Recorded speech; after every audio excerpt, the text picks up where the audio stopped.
నమస్కారం. City news తెలుగుకి స్వాగతం. ఈనాటి వార్తా విశేషాలు. టీడీపీ అక్రమాలకు పాల్పడుతుందని మాజీ మంత్రి అంబటి రాంబాబు అన్నారు. అసెంబ్లీ ఎన్నికల ముందు కొంతమంది కార్పొరేటర్ పార్టీ మారారని, కూటమి బలం ప్రకారం స్టాండింగ్ కమిటీ ఎన్నికల్లో కూటమి అభ్యర్థులు పోటీ చేయకూడదన్నారు. ఎమ్మెల్యేలు సిగ్గురించి కార్పొరేట్ పిల్లలకు వెళ్లి ప్రలోభాలకు గురి చేస్తున్నారని ధ్వజమెత్తారు. ఒక్కో కార్పొరేటర్ కి 50 లక్షలు ఇస్తామంటున్నారు.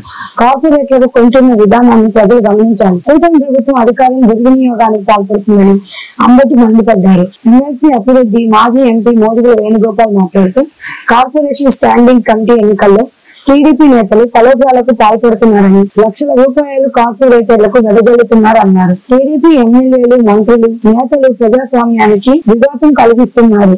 మా కార్పొరేటర్లు నిజాయితీగా వైఎస్ఆర్సీపీకి మద్దతు ఇస్తున్నారు. ప్రజాస్వామ్యబద్ధంగా స్టాండింగ్ కమిటీ ఎన్నికలు జరగాలని హితవు పలికారు. త్వరలో అంటే 3వ తారీఖున జరిగేటటువంటి స్టాండింగ్ కమిటీ ఎన్నికలకు సంబంధించి జరుగుతున్న పరిణామాలను ప్రజలకు వివరించాల్సినటువంటి అనివార్యమైన పరిస్థితి మాకు వచ్చింది. లేకపోతే ఇంతకుముందు ఐ థింక్ 3 times జరిగినటువంటి స్టాండింగ్ కమిటీ ఎన్నికలు అవేదో అలా జరిగిపోవటం తప్ప మీడియా ముందుకు వచ్చి మా నాయకత్వం ఎప్పుడు మాట్లాడాలని అనుకోలే. ఈరోజు మీడియా ముందుకు వచ్చి గుంటూరులో ఉన్నటువంటి కార్పొరేషన్లో ఉన్నటువంటి ఓటర్లకే కాకుండా రాష్ట్ర వ్యాపితంగా ఉన్నటువంటి ప్రజలకు కూడా గుంటూరు స్థాయి సంఘపు ఎన్నికల్లో తెలుగుదేశం చేస్తున్నటువంటి అనైతికమైన అక్రమమైనటువంటి విషయాలను తెలియపరచాలనే ఉద్దేశంతో మేము ముందుకు రావటం జరిగింది. వైఎస్ఆర్ కాంగ్రెస్ పార్టీ అధికారంలోకి వచ్చిన తర్వాత జరిగినటువంటి కార్పొరేషన్ ఎన్నికల్లో 57 సీట్లు కలిగినటువంటి ఈ కార్పొరేషన్లో కేవలం 9 సీట్లు తెలుగుదేశానికి, 2 సీట్లు జనసేనకి, మిగతా ఉన్నటువంటి 46 సీట్లను వైసీపీ ఫ్యాను గుర్తు మీద గెలుచుకుంది. దానిలో మా కృష్ణారెడ్డి ఒక ఆయన చనిపోయాడు. అందువల్ల మాకు 45 స్ట్రెంగ్త్ ఉంది. This is the original strength. ఈ స్ట్రెంగ్త్తో చక్కగా పరిపాలన జరుగుతూ ఉన్నది. సరే, దురదృష్టమో అదృష్టమో వైఎస్ఆర్ కాంగ్రెస్ పార్టీ ఓడిపోయిన తర్వాత ఇటు నుంచి అటు వెళ్ళే వాళ్ళు మొదలయ్యారు. ఎన్నికలకు ముందు కూడా కొంతమంది వెళ్ళారు. ఎవరు వీళ్ళందరూ? ఫ్యాను గుర్తు మీద గెలిచిన వాళ్ళు వెళ్ళారు. పెద్ద అనైతికం ఎప్పుడు జరగని విధంగా, ఎందుకంటే గుంటూరు నగరపాలక సంబంధించి 150 సంవత్సరాలు పైచిలుకు చరిత్ర కలిగినటువంటి నగరం గుంటూరు. మున్సిపాలిటీగా ఉన్నప్పుడు కానీ, కార్పొరేషన్గా రూపాంతరం చెందినటువంటి పరిస్థితుల్లో కానీ ఎన్నోసార్లు ఎన్నికలు జరిగాయి. ఎన్నోసార్లు అనేకమైనటువంటి రాజకీయ పార్టీలు మున్సిపాలిటీని కానీ కార్పొరేషన్ కానీ కైవసం చేసుకున్నటువంటి పరిస్థితులు కూడా చూసాం. కానీ ఇవాళ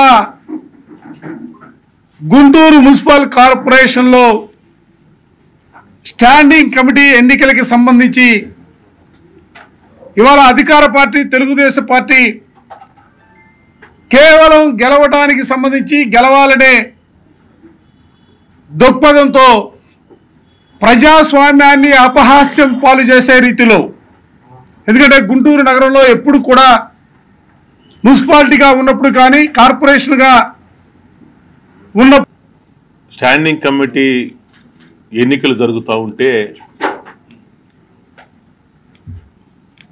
లెక్క ప్రకారం వైఎస్ఆర్ కాంగ్రెస్ పార్టీ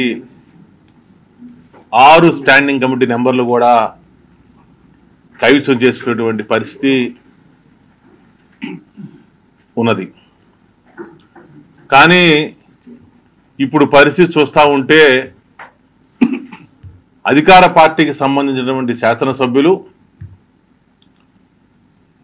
కేంద్ర మంత్రివర్యులు వాళ్ళందరూ కూడా ఈ స్థాయి సంఘ ఎన్నికలు కైవసం చేసుకోవాలి అనేటువంటి ఉద్దేశంతో ఎన్నడూ లేనటువంటి ఒక కొత్త సాంప్రదాయానికి ఈరోజు వాళ్ళు తెరదీసినటువంటి పరిస్థితి గత కొన్ని రోజులుగా మనకు కనపడతా ఉంది. దానికి సంబంధించి వైఎస్ఆర్ కాంగ్రెస్ పార్టీకి సంబంధించినటువంటి కార్పొరేటర్లను ఇద్దరిని మొన్న భయపెట్టి నగరపాలక సంస్థ వైఎస్ఆర్ కాంగ్రెస్ పార్టీలో ఇప్పుడు అవర్ స్ట్రెంత్ ఈజ్ 30. ఆ 30 మందికి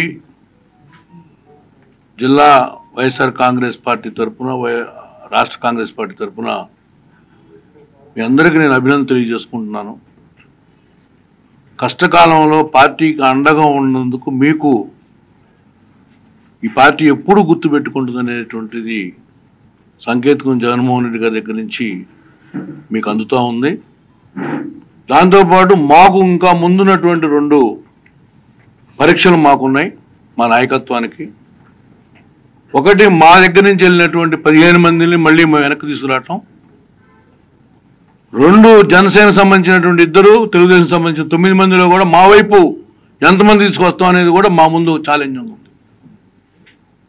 ఎందుకంటే ఈరోజు చంద్రబాబు నాయుడు ఇచ్చినటువంటి పథకాలు ప్రజల్లోకి వెళ్ళలేకపోతుందని తెలుగుదేశం కార్పొరేట్లు కూడా చాలా మంది మా ముందు చెబుతున్నారు. మంగళగిరి సిపిఐ కార్యాలయం వద్ద అమర్జీవి కామ్రేడ్ రావుల శివారెడ్డి విగ్రహ ఆవిష్కరణలో మంగళగిరి నియోజకవర్గ సమన్వయకర్త దొంతి రామారెడ్డి, సిపిఐ రాష్ట్ర కార్యదర్శి కె రామకృష్ణ పాల్గొని ఆయన విగ్రహానికి పూలమాలలు వేసి ఘన నివాళులు అర్పించారు. ఈ సందర్భంగా వారు మాట్లాడుతూ, కామ్రేడ్ శివారెడ్డి మా మిత్రులతో మాకు అవినాభావ సంబంధం ఉంది.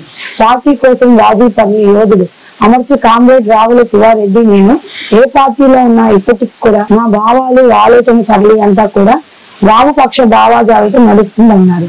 ఈ కార్యక్రమంలో ఏఐటియుసి రాష్ట్ర అధ్యక్షులు రవీంద్ర, ఏఐటియుసి రాష్ట్ర గౌరవ అధ్యక్షులు వెలుగుడి రాధాకృష్ణమూర్తి, ఉమ్మడి గుంటూరు జిల్లా మాజీ కార్యదర్శి వై చంచయ్య, మంగళగిరి నియోజకవర్గ సహాయ కార్యదర్శులు కంచర్ల కాసయ్య, యార్లగడ్డ వెంకటేశ్వరరావు, మంగళగిరి మున్సిపల్ మాజీ వైస్ చైర్మన్ నందం బ్రహ్మేశ్వరరావు తదితరులు పాల్గొన్నారు. శివారెడ్డి గారి విగ్రహావిష్కరణకు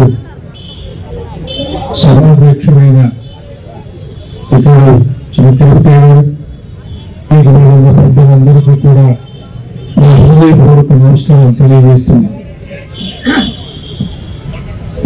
నేను చిన్నప్పుడు చదువుకున్నప్పుడు విజయవాడలో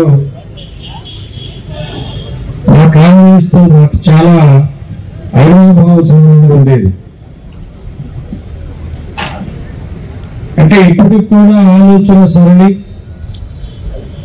భావాలు, పనులు అన్నీ కూడా కొంచెం వామపక్ష భావజ్ఞానంతో నడుస్తూ ఉంటుంది. నేను కోరేది ఏంటంటే, ఇవాళ 50 సంవత్సరాల కిందకెళ్ళి పార్టీ ఏ విధంగా ఆ రోజుల్లో కార్యక్రమాలు చేపట్టిందో, ప్రజల్ని, మన ప్రజాస్వామ్య దేశంలో ప్రజల్ని ఎడ్యుకేట్ చేయండి, ప్రజలు తెలియగల వాళ్ళు కాదే మనం ఏమి చేయలేము.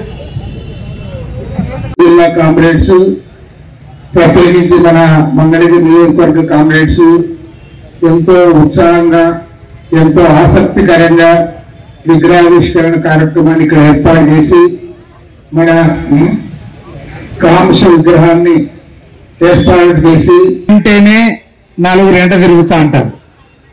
అది ఇంకా ఆ పదవి పోయిందంటే వాడిని మాట్లాడించేవాడే ఉండడు. నాకు డౌట్ వాడు భార్యనే వాడు మాట్లాడిస్తాదో లేదో అని. అంత అధ్వాన్నంగా తయారైపోయినారు. బాపట్ల జిల్లా చీరాలకు చెందిన మేఘన మెడికల్స్ అధినేత మద్దాల హేమంత్ తన దాతృత్వాన్ని చాటుకున్నారు. ఈ నెల 13వ తేదీన ఒంగోలు పేర్న మెట్టకు చెందిన 12 సంవత్సరాల బాలుడు హరీష్ తన ఇంటి డాబాపైకి వెళ్లి గాలిపటం ఎగరవేస్తూ దారం దగ్గరలో ఉన్న విద్యుత్ తీగలపై పడడంతో ఇనుప రాడుతో తీసే క్రమంలో విద్యుత్ ఘాతకానికి గురై ప్రాణాపాయ స్థితిలోకి వెళ్లడం జరిగింది. అతనిని ఒంగోలులోని ప్రైవేట్ వైద్యశాలకు, అక్కడి నుంచి చెన్నై ప్రైవేట్ వైద్యశాలకు తరలించి కాపాడారు. ఆర్థిక స్తోమత లేకపోవడంతో తల్లిదండ్రులు చీరాలలో మేఘన మెడికల్స్ అధినేత మద్దాల హేమంత్ ను సంప్రదించగా వ్యక్తిగతంగా 2 లక్షల రూపాయలు అందించారు. మేఘన మెడికల్ శాఖ రఘురామ్ రెడ్డి స్టాఫ్ అందరూ 1,07,500 రూపాయలు అందించగా చీరాల అనిత హాస్పిటల్లో చిన్నారికి శస్త్రచికిత్స చేసి ప్రాణాలు కాపాడారని తెలిపారు. అది కూడా అప్పుడప్పుడు ఆర్టిఫిషియల్లీ కూడా ఫ్రీగా ఇచ్చేస్తారు కదా. అనీష్ అని మన ఫ్రెండ్ వాళ్ళ అబ్బాయి, 12 ఏళ్ళ బాబు, ఒంగోలు పేర్న మెట్ట వాళ్ళది. గాలిపటం ఎగరేస్తుంటే కరెంట్ తీగ తగిలి స్ట్రక్ అవుతే చిన్న బాబు కడ్డీ పెట్టి లాగితే అది కరెంట్ షాక్ కొట్టి కుడిచి మొత్తం పోయింది. అది తెలుసుకున్నాం మనము 14వ తారీఖు మాకు తెలిసిన విషయం. వీళ్ళు ఇమీడియట్ గా ఇక్కడ కష్టం బతకడం చెన్నై తీసుకెళ్ళండి అని చెప్పి డాక్టర్ గారు చెప్పారు ఒంగోలులో. చెప్తే చెన్నై తీసుకెళ్తే 15 నుంచి 18 లక్షలు అయింది అబ్బాయి ఖర్చు అని చెప్పారు. ఒక రోజులో 1 లక్ష రూపాయలు తీసుకున్నారు అక్కడ. ఇంకా చీరాల్లో అనితా హాస్పిటల్ బాలాజీ గారని మంచి సర్జన్, ఆయన్ని అడిగాము ఇట్లా ఇట్లా ఉంది సార్, ఇట్లా కేసు ఇట్లా ఏంటి సార్ అంటే, ముందు మీరు తీసుకునండి నేను చూసుకుంటాను, ఇబ్బంది ఏం లేదు, అతి తక్కువలో ఎంత ఖర్చు అయితే అంత మాక్సిమం హెల్ప్ చేసి చేద్దాము అని చెప్పాను. సార్ చెప్పారు డాక్టర్ గారు, చేద్దాం హెల్ప్ చేద్దాం, ఇబ్బంది ఏం లేదు, ముందు తీసుకున్నాను. చెన్నై నుంచి తీసుకుని వచ్చారు 14వ తారీఖు. ఇంకా అక్కడ 18 లక్షలు అవడం కంటే ఇక్కడ డాక్టర్ గారు ఒకటే అన్నారు, ఏమన్నారంటే డబ్బులు కాదు ముందు సర్జరీ చేస్తాను, డబ్బులు తర్వాత ఇవ్వచ్చు, ముందు తీసుకోలేదు డబ్బులు కూడా. చాలా హెల్ప్ చేశారు డాక్టర్ గారు, దేవుడితో సమానం. ఎందుకంటే లైవ్ లో చూసాం కాబట్టి. ఇంకా ఇంకోటి ఏంటంటే ఈ కేసు చూసి ఎట్లయినా వీళ్ళకి హెల్ప్ చేయాలి. రోజు రోజు ప్రతి నెల ఒక 10,000 అమ్మాయికి జీతం, మళ్ళీ ఆయనకు 10,000 వచ్చి జీతం. అట్లాంటి వాళ్ళు ఇంత ఖర్చు అయిద్దంటే పెట్టుకోలేరు. కాబట్టి మనం ఏంటంటే మ్యాగ్నామెంటిక్స్ మాది చీరాల అయితే ఇంకా హెల్ప్ చేద్దాం ఎలా అయినా సరే అని చెప్పి నా ఫ్రెండ్స్ ఉన్నారు ఒక 200-300 మంది, అందరికి వాట్సాప్ పెట్టాను, ఒక 500 అయినా కొట్టండి అని.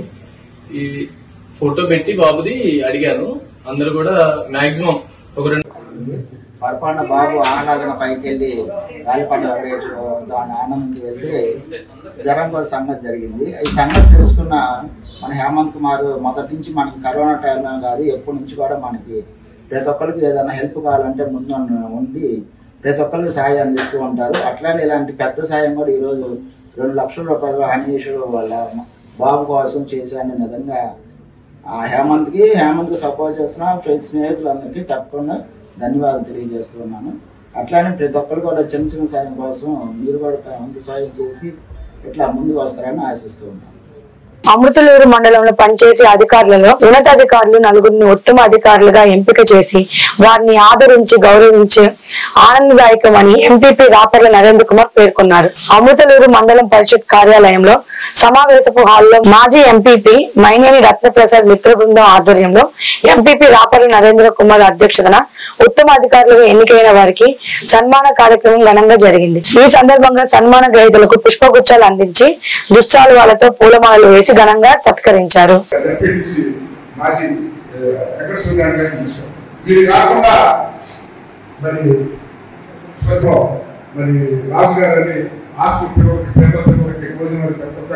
అట్లాగే ఏమంటారు జయశ్రీ గారు ఓడేసుకో కాకుండా వారు కూడా వారు అట్లాగే మాకు ఎప్పుడు అన్నట్టుండే గండు సురేష్ గారు అందరం కలిసి అనుకునే కార్యక్రమం చేపట్టాం. కాబట్టి మీరు అందరూ కూడా బాగా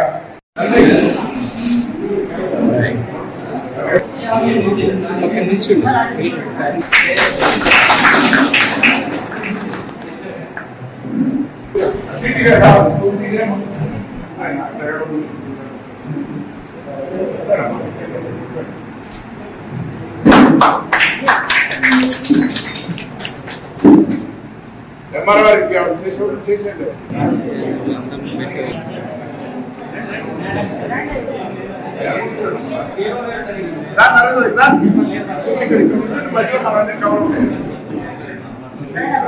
అమ్మ మీ తండ్రి అమ్మా ఎందు గారు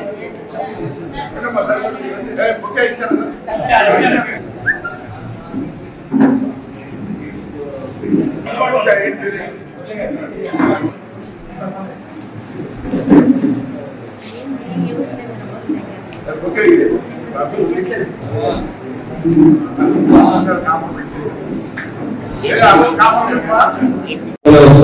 కొత్తపల్లి మోహన్ గారు, అలాగే కోడాలి కోటేశ్వర గారు, మరి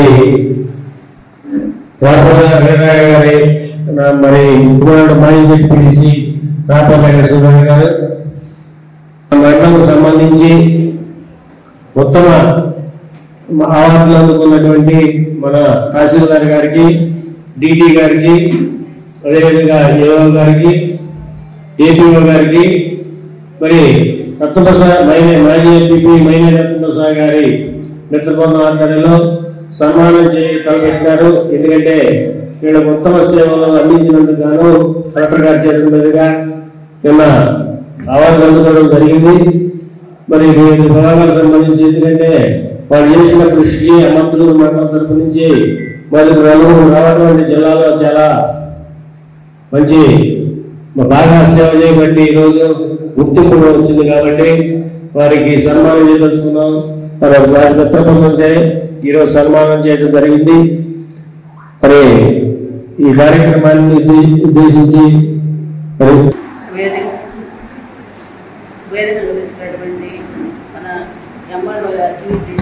ఎంఆర్ఓ గారు చాలా మంచి వ్యక్తి.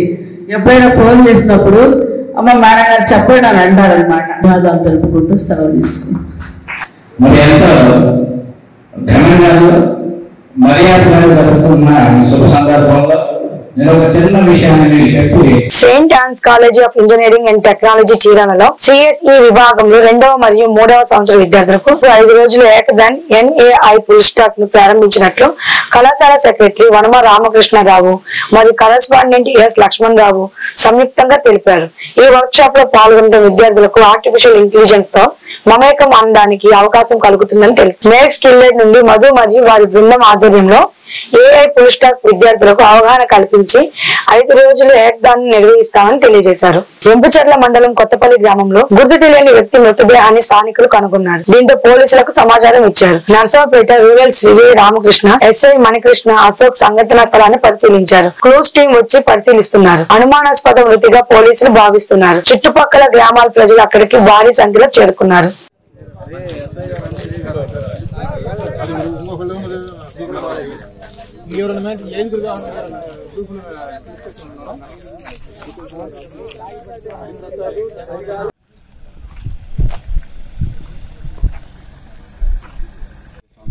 వాడి పేరేమని చెప్పాడని నాకేం చెప్పలేదండి. నా రుచే కాడికి వచ్చి లాకపోతుంటే ఎవరు నువ్వు ఎందుకు వచ్చి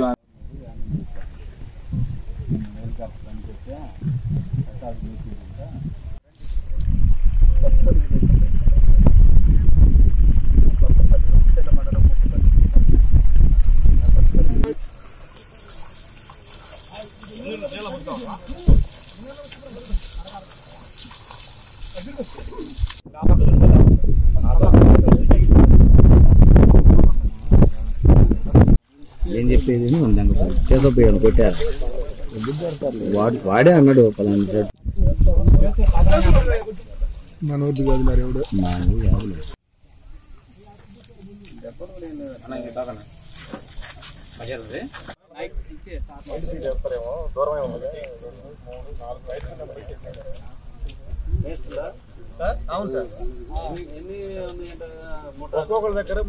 ఈ వార్తలు ఇంతటితో సమాప్తం. మరో బులెటిన్ లో మళ్ళీ కలుసుకుందాం. అప్పటి వరకు నమస్కారం.